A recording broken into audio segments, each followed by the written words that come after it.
Isang maganda, masaya at punong-puno ng pasasalamat at pag-asa po sa buhay ng bawat isa. Isa nga pong pinakamalakas at the best na palakpak para sa ating Diyos na buhay. Amen! Amen! So welcome po ang buhay ng bawat isa at magandang umaga din po sa mga nanonood sa ating live stream. Kaya naman po, patuloy po nating i-share yung ating live stream upang mas marami pa po ang makapakinig ng salita ng Lord. Amen! Tayo po ay maging tungtungan ng kanyang pagpapala. Maging daluyan po tayo ng pagpapala sa pamamagitan po ng pag-share ng ating live stream. Amen? Amen. So, malapit na pong matapos ang 2023. Imagine nyo po na parang napakabilis ng panahon. Sabi po nais ko lamang pong ibahagi sa inyo yung verse na 1 Thessalonians 5 verse 18. Give thanks in everything. Amen? So, dapat po tayo po ay magpasalamat sa lahat ng bagay na mayroon tayo, sa lahat ng bagay na mayroon tayong nararanasan sa ating buhay ngayon. Amen? So, kung babalikan po natin yung 2023, makikita po natin kung gaano tayo ka-blessed at ka-highly favored. Amen? Kaya po sama-sama tayong magpuri sa Panginoon. Let us give the best praise and honor in our Lord. Amen? Isa nga po muling malakas na palakpak para sa ating Diyos na buhay. Sama-sama po tayong magpuri, tayo pong lahat ay tumayo at pangungunahan po tayo ni Sister Kyril Jane Payuran para po sa opening prayer at ng worship team.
us, O Jesus. Hallelujah, hallelujah, Father. It's all about you, Jesus. Hallelujah. Oh, Heavenly Father, we praise you, Lord. We glorify your name this morning, O God. For you are so great, for you are so good to each and every one of us, O Lord. Lord, hallelujah. Tunay, Panginoon, na ang kabutihan mo ay nararanasan ng iyong mga anak araw-araw. Salamat, Panginoon, sa presensya mo na nadama namin ngayong umaga, pagpasok pa lamang namin dito sa church. Thank you, Lord, for the love, for the blessings, for the answered prayer, O God. And right now, Father, we ask, O God, through your name, Father, we know, O God, that we are sinner, O Jesus. We have shortcomings, Panginoon. Marami po kaming pagkukulang, pagkakasala, nagawa na hindi naging kalugod-lugod sa iyo, Panginoon. Tunay na pakalinisin mo ang buhay ng bawat isa. Hugasan mo kami ng iyong banal na dugo. Maging karapat-dapat kami, Panginoon, sa iyong banal na harapan upang sa araw na ito ay maibalik namin sa iyo, Panginoon, ang pagpupurit, pagpapasalamat na tanging sa iyo lamang iniaalay, O God.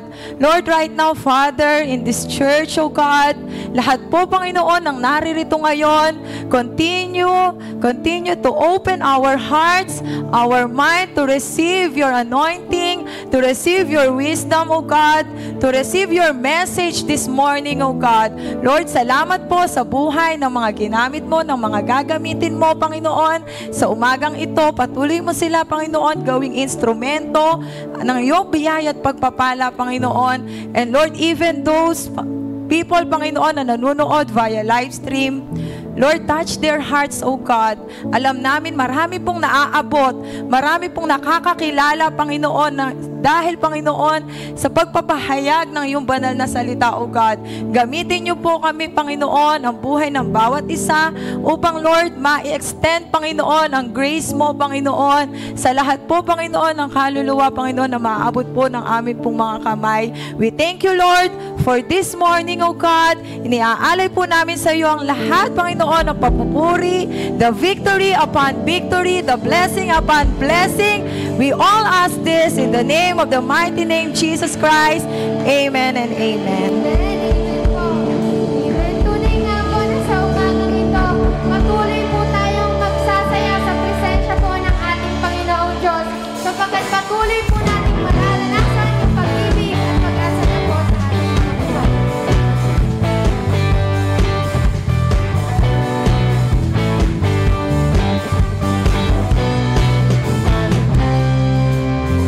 Kami ay nagkatipon sa ngalan mo, Panginoon. Ang lahat ay nagdiriwang, ikaw ay kapiling ngayon.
worship you, Jesus.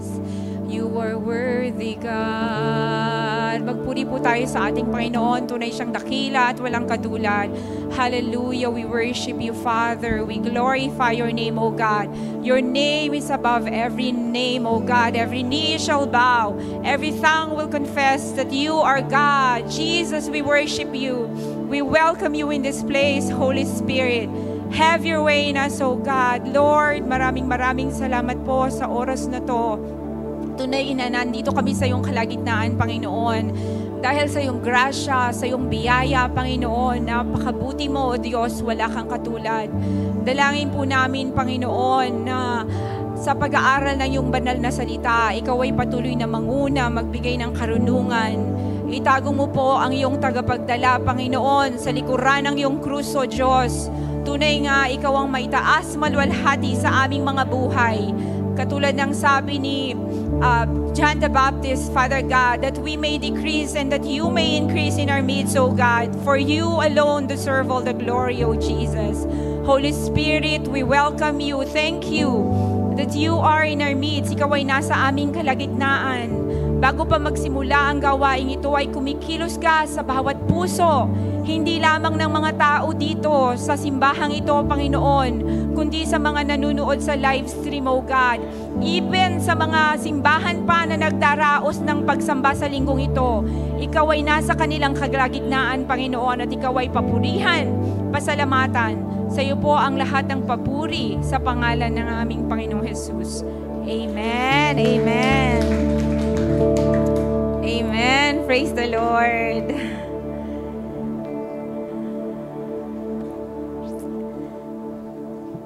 Muli, magandang umaga po sa inyong lahat and advance Merry Christmas. Tunay nga na isa pong pribilehyo at lubos po ako nagpapasalamat na binigyan niyo po ako muli ng pagkakataon na makapagsalita sa inyong harapan para po sa kapurihan ng ating Panginoon at magdala ng kanyang mabuting balita. So, welcome po sa lahat at doon din po sa mga nanonood sa ating live stream. Welcome po kayo. Tunay nga na malayo man po kayo, kayo po ay aming kapamilya.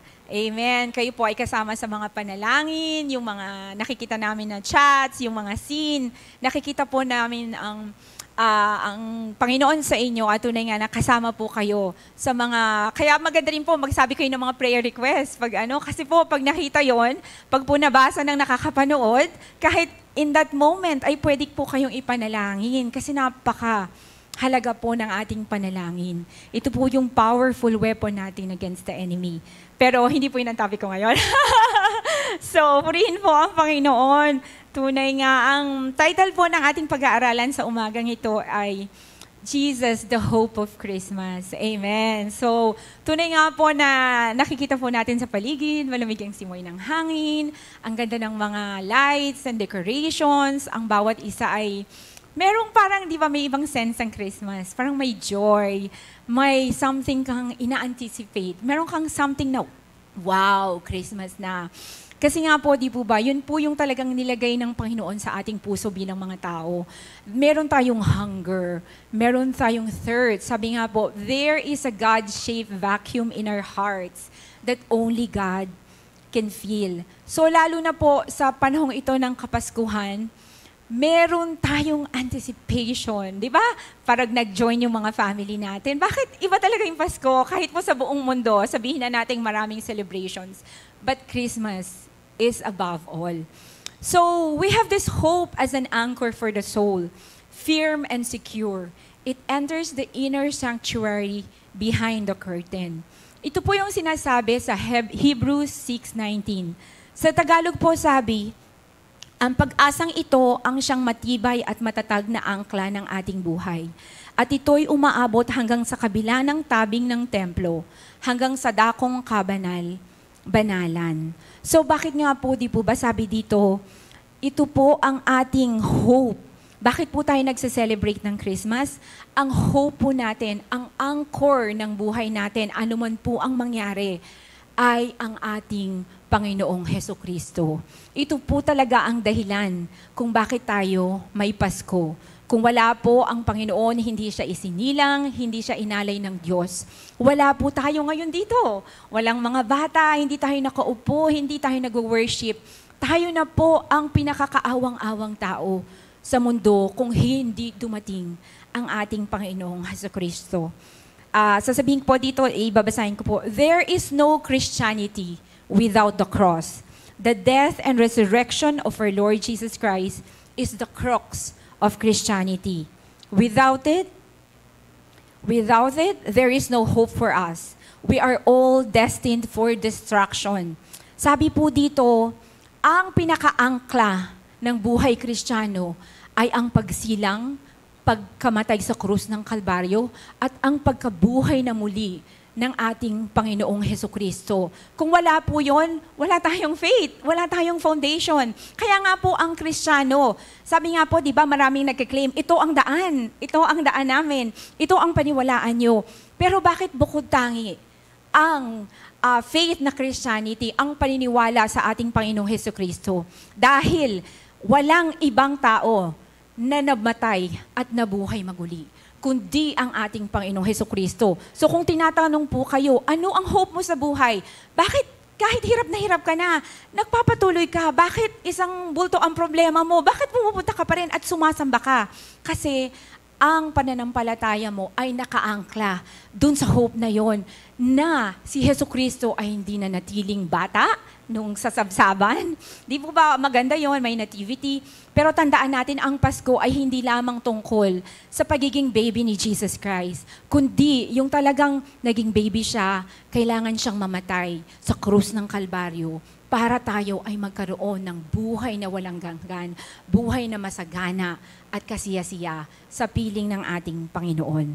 Sabi po dito, without there is no hope for us. Sabi nga, we are destined for destruction. Di po ba? Dahil sabi ng Roman 23, sapagkat lahat tayo ay nagkasala at walang nakaabot sa kalwalhatian ng Diyos. Kahit ikaw pa yung pinakamabait na tao, hindi po enough yung kabaitan natin. Kahit ikaw pa ang mag-alay ng lahat ng kayamanan mo sa buong mundo sa mga mahihirap, hindi po tayo maililigtas ng ating kabutihan, kundi ang ginawa lamang po ng ating Panginoon ang tunay na makapagliligtas sa atin. Sabi po dito sa 1 Corinthians 15:22, for as in Adam all die, so also in Christ shall all be made alive. Sapagkat kung paanong namamatay ang lahat dahil sa kanilang kaugnayan kay Adan, gayon din naman mabubuhay ang lahat dahil sa kanilang kaugnayan kay Kristo. So di po ba, bakit kailangan ipanganak si Jesus? Bakit kailangan siya ipadala ng Diyos? Dahil tayong lahat ay pinanganak na may kasalanan. Ito yung ating tinatawag na sinful nature. Di ba kahit 2-year-old, selfish na. Parang iisipin mo, saan matututo itong bata na kung kakapanganak pa lang? Or hindi ba natutong magsalita? Mine, akin to. Or sumusuway sa magulang. Di po ba? So nakita natin talagang even sa pagkakasilang po natin, we have this sinful nature sa ating buhay. That's why we need a Savior. That's why there is Christmas. That's why, di po ba kahit na wala tayong pera or ano, bakit gusto mo talagang i-celebrate ang Christmas? Kasi talagang yun yung hope natin. Sabi nga, kahit napakahirap po ng buhay, kahit ibili ka lang ng isang damit ng nanay mo, masaya ka na, di ba? Just because, because there's hidden gift. There is really a treasure in thanking the Lord, in thanking our Father God because of Christmas.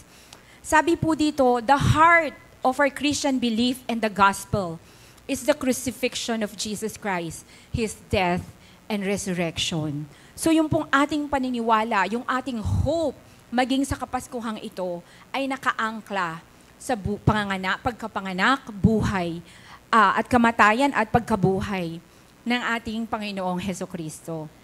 So, sabi ko ba dito, you may be asking, why am I talking about the death and resurrection of our Lord Jesus on a Christmas message? Di mo ba? Kasi ito po talaga message ng Pasko. Wala nang iba. Kasi kung wala si Jesus, walang Pasko, walang pag-asa, kamatayan, judgment ang magkakaroon sa ating buhay. Pero dahil may Pasko, may pag-asa tayo sa gitna ng kadiliman, sa gitna ng kahirapan, sa gitna ng frustration, betrayal, even unto death. We have hope. walang bagay na anumang makakapagpahiwalay sa ating Panginoong Hesukristo dahil sa katagumpayan niya na ginawa sa ating buhay. Sasagutin ko po yung sabi ko sa kanya, why am I talking about the death and resurrection of our Lord Jesus Christ in a Christian message? It is because the central theme of the scripture is the reconciliation of God and humanity. And it is only through the giving of life blood of Christ, His death and resurrection is possible for all. Tunay nga po na mula sa simula sa Genesis hanggang Revelation, o bago po dumating ang ating Panginoon, lahat yon, lahat ng propesiya, lahat ng pag-aaral, lahat, even yung mga hidden messages sa Old Testament, lahat po yon ay patungkol sa pagdating ni Hesukristo. So kaya po ito ang ating mensahe ngayong Pasko. Kasi siya yung central theme. Alam natin, gusto natin mga kabataan, gusto niyo ng magandang damit, magandang mga regalo. Pero lahat ng ito, masasarap na pagkain, or minsan gusto natin lahat ng mahal sa buhay natin kompleto, pero hindi pwede. Di po ba? Dahil sa mga sitwasyon. Pero ang kasiguruhan natin na ang Panginoon ay kasama natin, na siya ang tunay na dahilan kung bakit tayo nagse-celebrate ng Pasko. Kaya po sa bawat tahanan natin, sa mga naririto, na gawin po nating like tradition, na pag Pasko, hindi lang tayo kakain or matutulog, kundi anywhere, anytime po sa araw na yon or hindi lang Kapaskuhan, na tayo manalangin bilang isang pamilya at magpasalamat sa ginawa ng Panginoon para sa atin. Sabi po ni Pablo sa Galatians 6:14, God forbid that I should boast except in the cross of our Lord Jesus Christ. Ngunit para sa akin, wala akong ibang ipinagmamalaki maliban sa kamatayan ng ating Panginoong Hesukristo. Di po ba? So maging Kapaskuhan, wala po tayong ibang mapapasalamatan at magpapamalaki kahit nasan man po tayo sa buhay, kundi ang ginawa ng ating Panginoong Hesukristo para sa atin. Ito lamang po, buhay man o kamatayan, ang tunay na may kabuluhan. Kaya ako po yung lubos na nagpapasalamat na marami po tayong kapatiran na nandito, na nakakilala sa Panginoon, na sa kabila ng mga, siguro may mga hadlang sa inyong buhay, may mga kamag-anak kayo or kaibigan, hay naku, may born again na kayo, mga ganon. So hindi po, tunay nga pong, it's all worth it. Kumbaga, ang buhay natin hindi lang dito sa lupa, kundi may maligayang buhay na kasama natin ang ating Panginoong Hesukristo sa walang hanggan. So napakabuti po talaga ng Panginoon. Isa pa po, sabi po sa 1 Corinthians 15:19, if only for this life we have hope in Christ, we are all of people most to be pitied. But Christ has indeed been raised from the dead, the first fruits of those who have fallen asleep. Sa Tagalog, kung ang pag-asa lang natin kay Kristo ay para lang sa buhay na ito, tayo na ang pinakakaawa-awang tao. Ngunit sa katunayan, si Kristo ay muling binuhay at ito'y katibayan na muling ang bubuhayin ang mga patay. Ito ang ating pag-asa, hindi lamang sa buhay na ito, kundi sa buhay na walang hanggan na naghihintay sa atin sa piling ng Diyos. Napakaganda, di po ba, na wow, yung ating pag-asa sa Panginoong Jesus, walang bagay na makakaalis, walang bagay na makakatalo, walang problema na mas malaki pa sa ating Panginoon, wala tayong naisin sa buhay na makakabuti sa ating pamilya ang hindi alam ng ating Panginoon. So tunay nga pong napakabuti po niya. Sabi nga po dito, Jesus Christ became a man for the specific purpose of dying. The very purpose of His incarnation is death. As what Hebrew 2:14 says, for as much as the children are the partakers of flesh and blood, He also Himself likewise took part of the same, that through death He might destroy the one who has power of death. Dahil sa mga anak na tinutukoy niya ay tao, naging tao rin si Jesus. At tulad nila ay may laman at may dugo.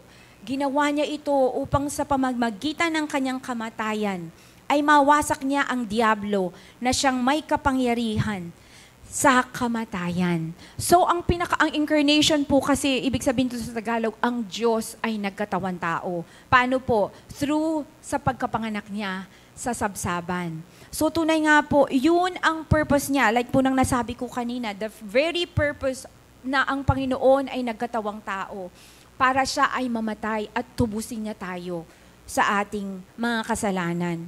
So tunay nga po sa oras na ito, marami ang nakikinig dito or sa live stream. Akala po natin wala na tayong pag-asa, maaring ikaw ay nasa isang kwarto na wala ka ng pag-asa, depressed ka, hopeless ka, walang nakakakita sa'yo, parang maliit ang tingin ng mga tao sa'yo. Pero sinasabi ko po sa oras na ito, ang Diyos, si Jesucristo ay nagkatawang tao kahit para sa'yo lamang. Kahit walang taong nakakakilala sa'yo, even for one person, Jesus was willing to be a baby. Jesus was willing to live a life na inaalipusta siya ng mga tao at mamatay sa krus at mabuhay na maguli. Kahit para sa isang tao lamang.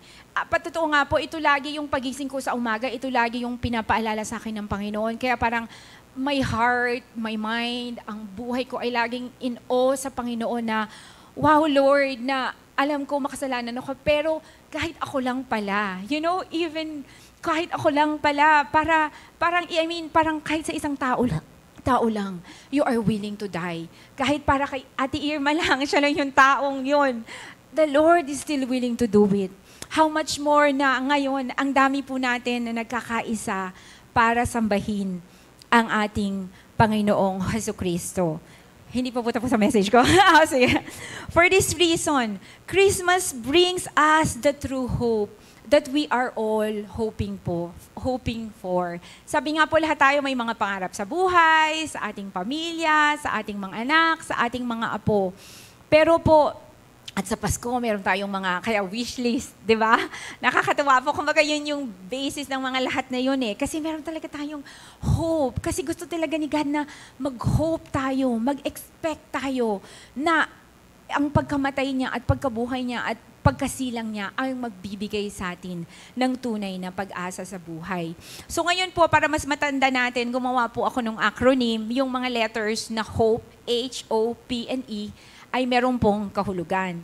So, ang una po is H. Ano po yung H ng Kapaskuhan? Heaven came near. Di po ba? Sabi po sa Matthew 1:23, look, the virgin will conceive and give birth to a son, and they will name him Emmanuel, which means God with us.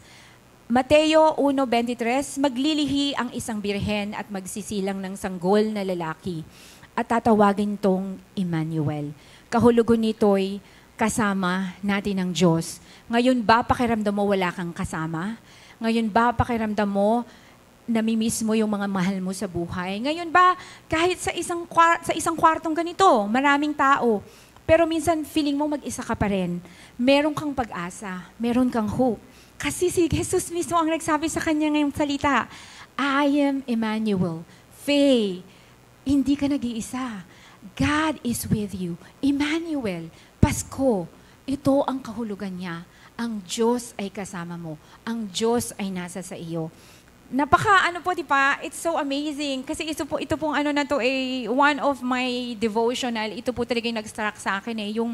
Yung sa kay John the Baptist po, sabi niya, the kingdom of God came near. I mean, the kingdom of God. He is King of kings and Lord of lords. He is the creator and owner of the universe, and yet, He came down as a baby. Di po ba meron pa bang mas weak sa baby na wala siyang magagawa para sa sarili niya? And yet, tiniis niya po ang lahat. Nagpakababa siya para sa ating lahat. Ang heaven mismo, heaven is nothing without Jesus. Di po ba? Pero iniwan niya yung grand, yung beauty and pleasure doon sa taas, yung pagkakaugnayan ng Ama at ng banal na Santong Espiritu at si Jesus. Iniwan niya yon at nagkatawan tao siya para lang po tayo ay makasama.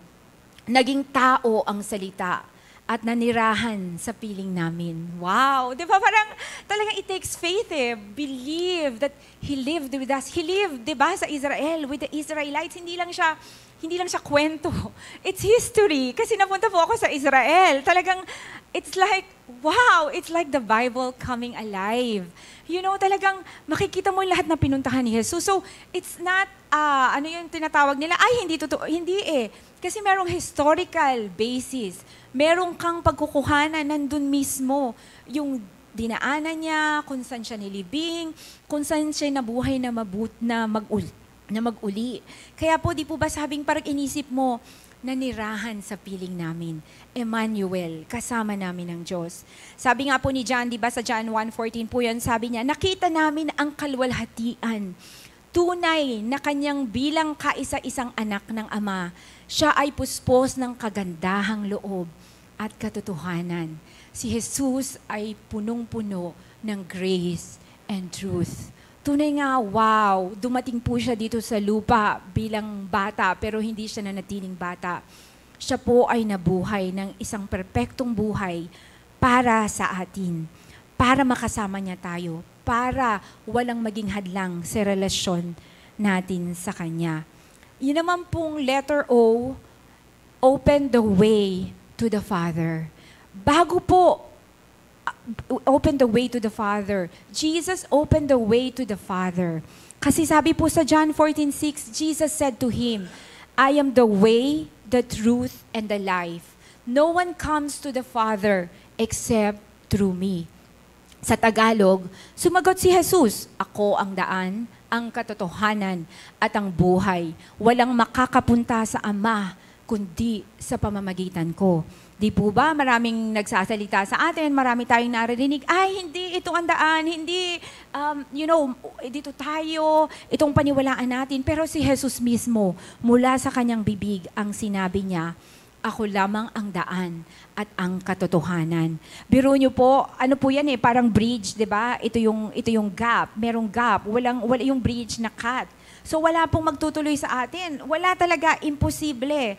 Kasi lahat tayo ay nagkasala So wala pong makakatawid doon sa kabilang buhay, sa langit na bayan para makasama ang Panginoon. Pero si Jesus, siya po yung naging bridge. Siya po yung naging daan. Siya yung daanan. Siya yung tinatawag nating mediator. Siya yung tinatawag ng propitiation. Medyo complicated yung term. Pero ibig sabihin, siya yung pambayad. Di po ba? How much na pag may utang ka, pag binayaran nila, wow, you are so grateful, you are so parang pleased. How much more na si Jesus ang mahal ng binayaran niya dahil ito po ay binayaran mismo ng kanyang buhay at dugo. So tunay nga po na ngayon may nanonood po dito na hindi mo alam saan ka patungo, wala kang purpose sa buhay, wala kang pag-asa. Sinasabi ni Jesus, lumapit ka sa Kanya dahil siya ang daan. Siya ang katotohanan at ang buhay. Huwag ka nang tumingin sa iba. Siya lamang ang daan. Siya lamang. Kasi walang ibang taong namatay para sa atin, di ba? Wala naman talagang taong nag-effort Sabi nga, there's no greater love than this, than for a friend to give his life sa kanyang kaibigan. At ito po ang Panginoon. Siya yung kaibigang tapat na nagbigay ng buhay para sa atin. Yan po yung letter O. Open the way to the Father. Thank you, Lord. Kasi kung hindi siya nag-open ng way, there is no way.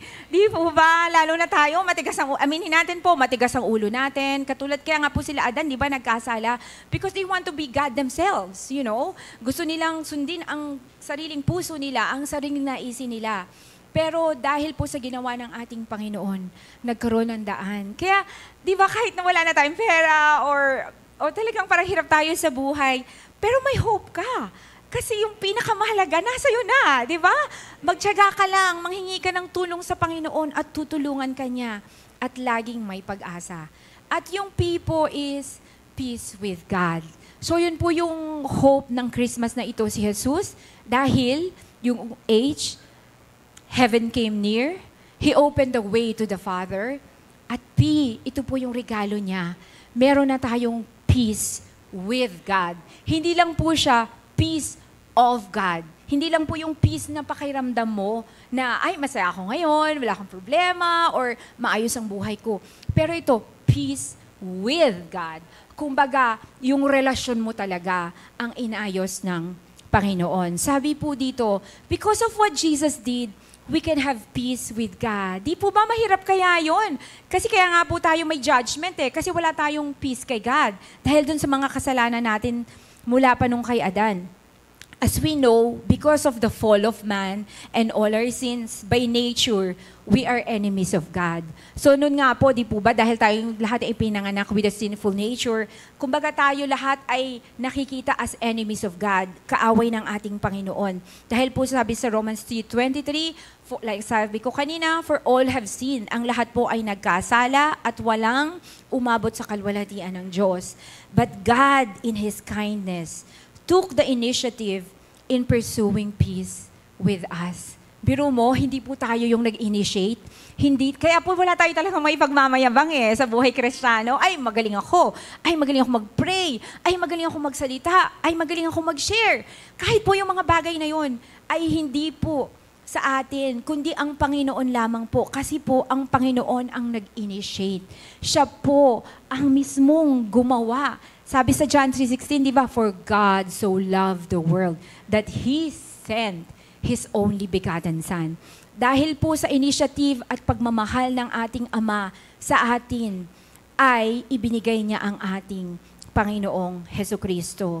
For this reason, we have and celebrate Christmas by sending His Son, Jesus, to earth. Ay tunay nga po, ito ang dahilan kung bakit tayo nagse-celebrate, kung bakit po na kahit busy ka, talagang iba talaga yung Christmas, yung marinig mo pa lang yung mga Christmas song, di po ba there's certain joy. Kaya natin sinaselebrate ito dahil may kaparaanan para magkaroon tayo ng reconciliation at pagkakasundo sa ating Amang nasa langit. Jesus lived the perfect life. His crucifixion, death, and resurrection paid the price for the peace and reconciliation for those who will trust Him and give His life to Him. Sabi po sa Isaiah 9:6, His name is the Prince of Peace, Prinsipe ng Kapayapaan. Kaya di po ba magtataka kayo, bakit tinatawag siyang Prince of Peace? Bakit siya Prinsipe ng Kapayapaan? Kasi siya, hindi na lang ninais na magka-peace tayo sa Panginoon, kundi siya mismo ang gumawa ng kapayapaan na yon. Hindi lang siya gumawa, siya ang kapayapaan. Di po ba? Parang sinasabi na, God is not just love, He is love. Yun yung personality niya. Siya ay ang kapayapaan. Sabi dito, that's why we call our salvation in Christ the gospel of peace. Di po ba? Pag may nagsashare sa atin, oh, I want to share with you the gospel of peace. Gusto kong ibahagi sa iyo ang salita ng Diyos, ang kapayapaan. Dahil siya po ang nagdulot ng kapayapaan sa atin at sa Panginoon. Sabi po dito sa Lucas 2:14, papuri sa Diyos sa kaitaasan at sa lupa ay kapayapaan sa mga taong kinalugdan niya. Glory to God in the highest heaven and peace to those with whom God is pleased.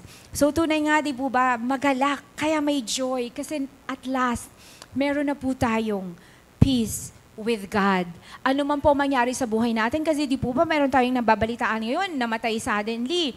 Katulad po, 2 days ago po, yung kapatid po ng close na kaibigan namin, 47-year-old, kasi edad ko lang po, inatake lang po sa puso. Ang ano ko nga po, nag-grieve ako nung nasa, kasi ang tanong ko is, nakakilala kaya siya sa Panginoon? Nagkaroon kaya siya ng peace with God bago siya namatay? Ganun po kahalaga ang ating relasyon sa Panginoon. Kasi ang bukas po ay hindi pinapangako kanino man. Di po ba? Ang dami po nating kakilala.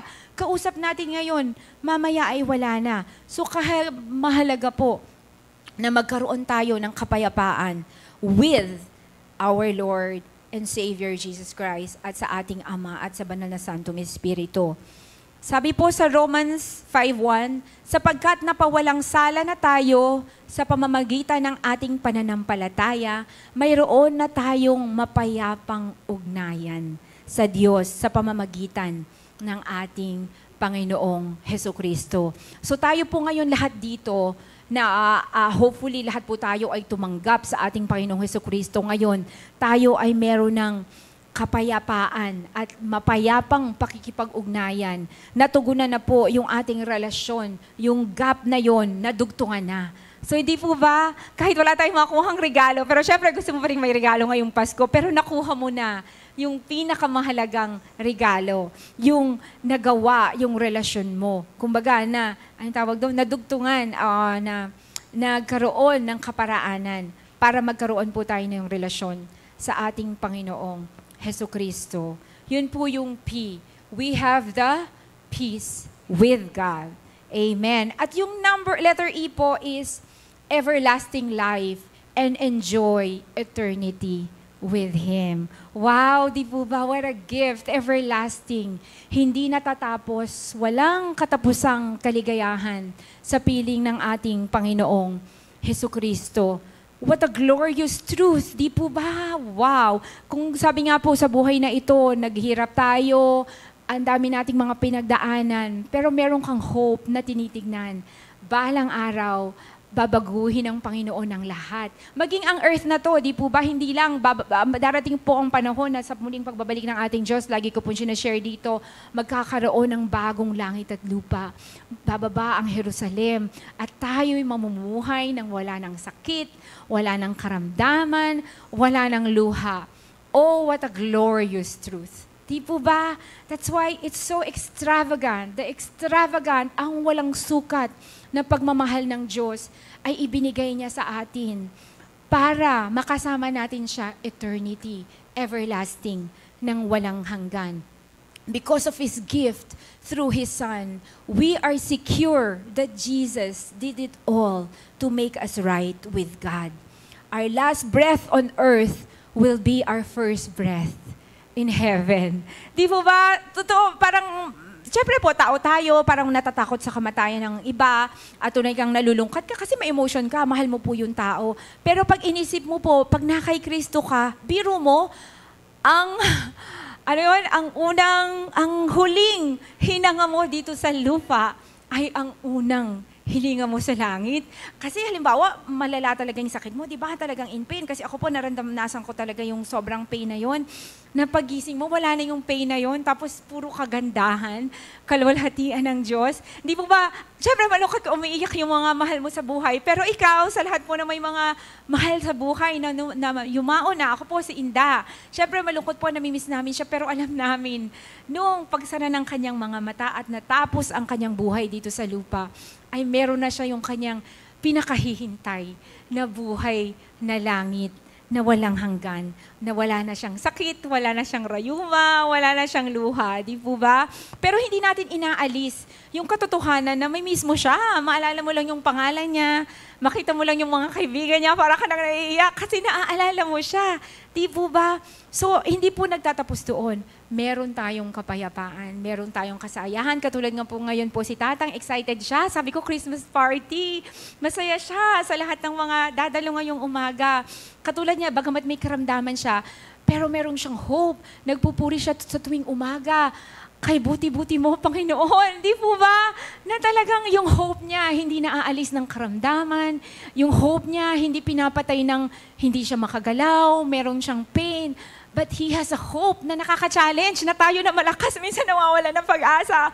Pero yung taong dumadanas ng mahirap na pagsubok, hindi nawawala ng pag-asa kasi alam niya, ang hope niya ay naaka-anchor hindi sa mga anak niya, hindi sa church, siyempre mahal niya lahat yon, or hindi sa pera, or hindi sa doktor, kundi sa ating Panginoong Hesukristo. Amen. Kaya po in conclusion, siguro mahaba na po yung message ko. Because of Christmas, the birth of our Lord Jesus Christ, we have hope. Paglabas po natin dito, nakatira tayo sa mundo, may pagsubok, di ba?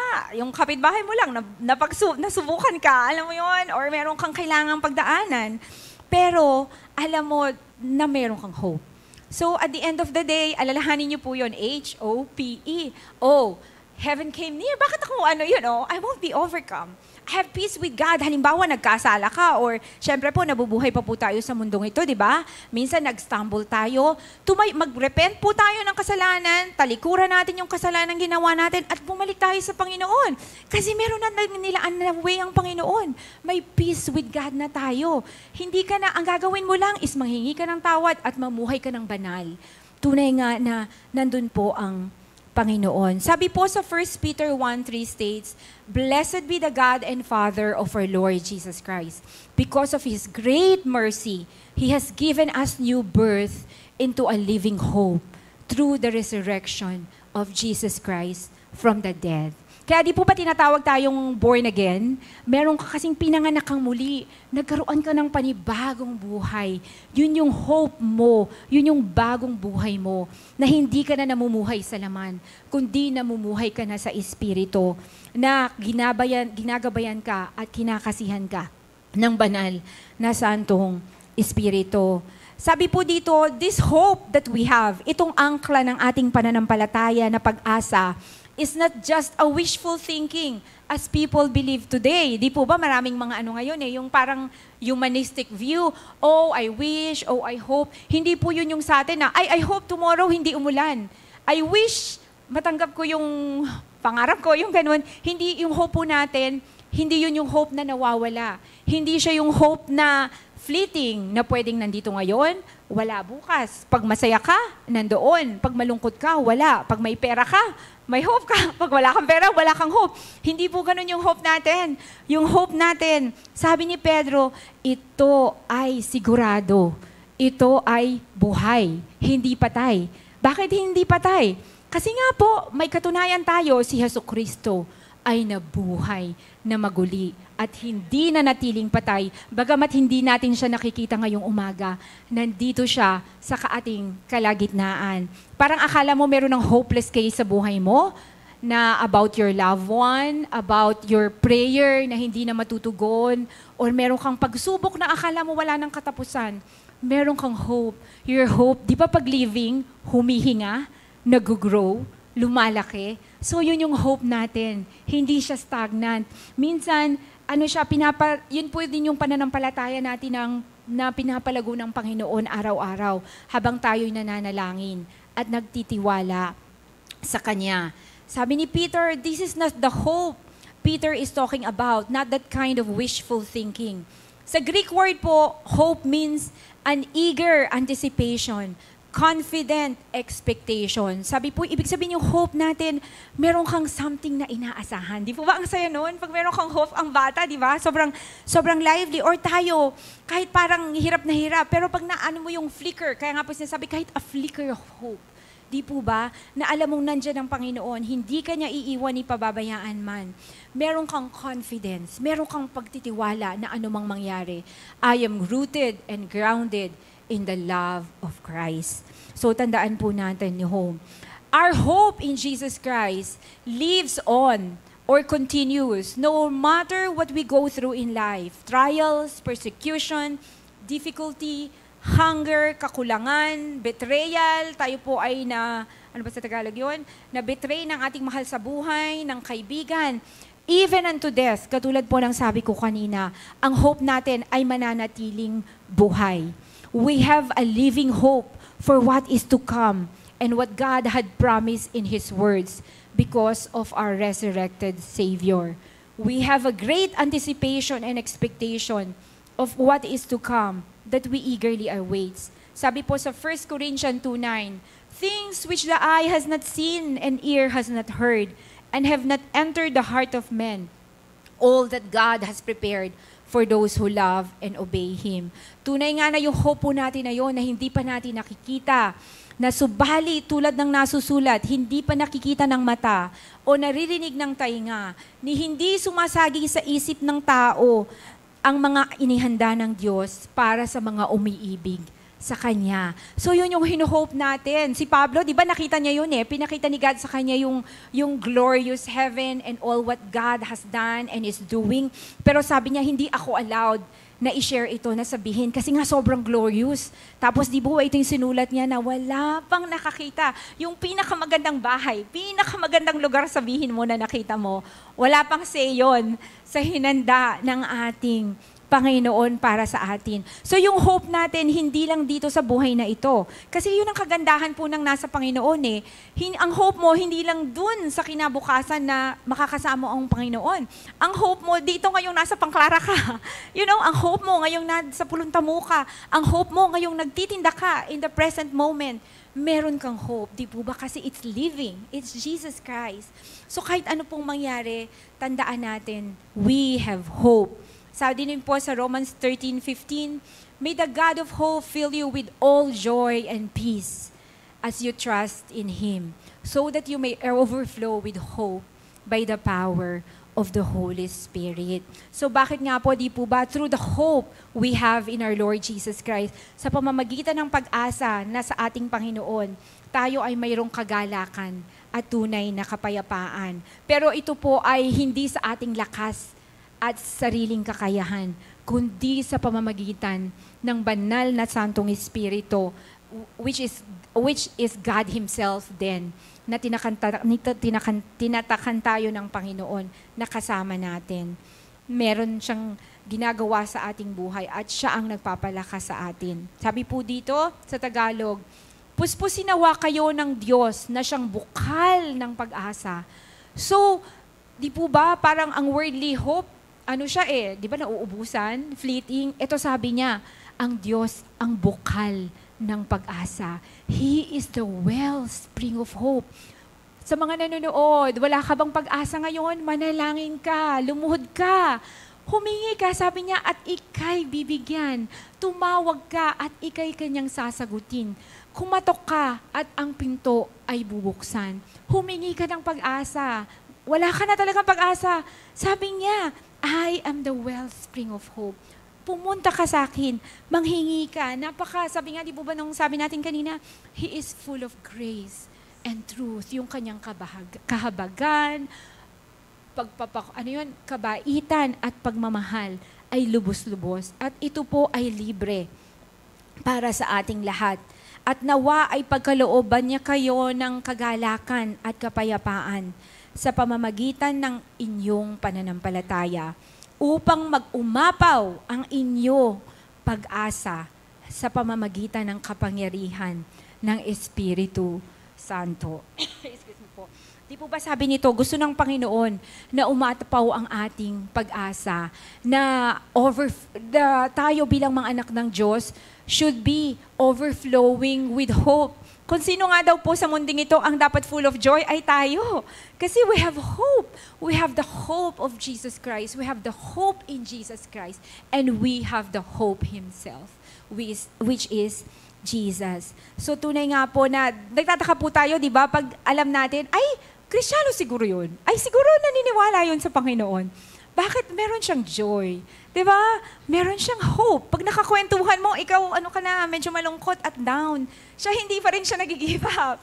Kahit anong mangyari, sige lang, tuloy lang. Kasi magtataka ka, bakit kakaiba? Yun po yun yung sinasabi ng Lord na kaya gusto niya, our hope, our joy, our peace will overflow. Para hindi pa man binubuksan yung ating bibig, nakita pa lang ng tao, nag-evangelize na tayo, di po ba?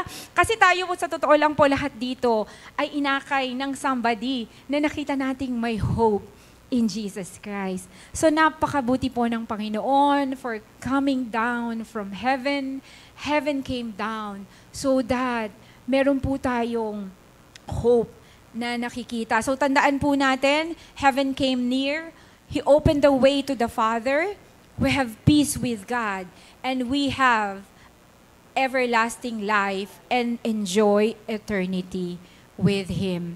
So sa oras po ito, yun sa mga nanonood or sa mga nandito po, hindi po ba natin kilala ang Panginoong Hesukristo na ang tunay na pag-asa, ang tunay na nagbibigay buhay. So inaanyayahan ko po kayo sa maikling panalangin. Tayo po yung manalangin. Sumunod po kayo. Panginoong Jesus, maraming salamat po dahil may Pasko. Ikaw ay ipinanganak para mabuhay, mamatay sa krus ng Kalbaryo, at mabuhay na maguli para sa kapatawaran ng aking kasalanan. Patawarin mo po ako at bigyan ng bagong buhay. Ako po ay nagsisisi sa aking mga kasalanan. Ikaw ay ginagawa kong Diyos at tagapagligtas ng aking buhay mula sa oras pong ito, ikaw ang maghari. Ito pong aking dalangin sa pangalan ni Jesus. Amen. Ako na lang pong mananalangin. Yes, Lord, we worship you, Father, in spirit and in truth. Thank you, Lord, dahil ikaw ay nasa aming kalagitnaan. Salamat dahil ikaw ay naging sanggol, ibinigay ka ng Ama, at ikaw ay nabuhay ng perpektong buhay at namatay sa krus ng Kalbaryo para sa aming mga kasalanan. Na-enjoy namin, Panginoon, Lord, ang free at ang peaceful relationship with you dahil sa iyong sakripisyo. Kaya kami po ay lubos na nagpapasalamat at nagpapakumbaba, Panginoon. Ang aming tanging dalangin ng buhay na ito ay may alay namin sa iyo ng lubos. Makapamuhay kami ng may kabanalan, Panginoon, sa iyong harapan at makapagdala pa, Panginoon, namang maraming kaluluwa na walang pag-asa sa buhay sa iyong banal na harapan at ikaw ay makilala nila at maitaas sa kanilang mga buhay. Panginoon, dalangin ko po ang bawat isa na naririto. Salamat, Panginoon, dahil nasa kanila na napagtantunan nila sa kanilang buhay. Ang pinakamahalagang kayamanan ay ang Hesukristo na nasa kanilang mga buhay, Panginoon, na meron sila nung the most precious hope that comes only from our Lord Jesus Christ. So God, papalain mo po ang bawat pamilya, higit sa lahat sa Kapaskuhang ito, yung mga may pamilyang malayo, Panginoon, yakapin mo sila, Panginoon, na tunay nga na hindi sila matatakot at mangangamba, mamiss man nila sila, Panginoon, dahil alam nila, ikaw ang may hawak ng kanilang mga mahal sa buhay, Panginoon. Lord, at sa mga nalulungkot na nawala ng mahal sa buhay, ikaw ang mag-comfort, Panginoon. Ikaw ang magbigay sa kanila ng kapayapaan at kaligayahan sa oras na ito. Lord, pinupuri ka namin, Banal na Santong Espiritu. Maraming salamat po sa pagkilos mo. Sa iyo po ang lahat ng papuri at lahat ng pasasalamat sa tanging pangalan ng aming Panginoong Jesus. Amen.